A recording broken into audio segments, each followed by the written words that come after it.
கடகராசியினருக்கு தமிழ் புத்தாண்டு நல்வாழ்த்துக்கள். உங்களுக்கு விஸ்வாவசு தமிழ் வருடம் ஒரு நிம்மதி பெருமூச்சு விடும் ஆண்டாக அமையும். கடந்த 5 ஆண்டுகளாக கண்டக சனி, அஷ்டம சனி என கலங்கிக் கொண்டிருந்த உங்களுக்கு இந்த ஆண்டிலிருந்து விடிவு காலம் ஆரம்பம். இதுவரை இருந்து வந்த மனக்கவலை மற்றும் உடல்நலக் கோளாறுகள் நீங்கும். புதிய சொத்து, வண்டி வாகனம் வாங்கும் யோகம் உண்டு.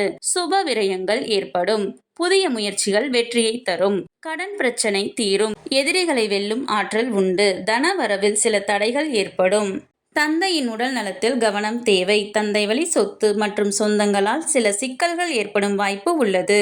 பூர்வீகத்தை விட்டு வெளியே இருப்பது நல்லது. தொடர்ந்து சனிக்கிழமை தோறும் சிவபெருமானை வணங்கி வாருங்கள். தினமும் விநாயகரை வணங்கி உங்களின் நாளை தொடங்குங்கள். நல்லதே நடக்கும். கடகராசியினருக்கு இந்த தமிழ் வருடம் புது தெம்பும் தைரியமும் கூடி புத்துயிர் பெறும் ஆண்டாக அமையும். சுபம்.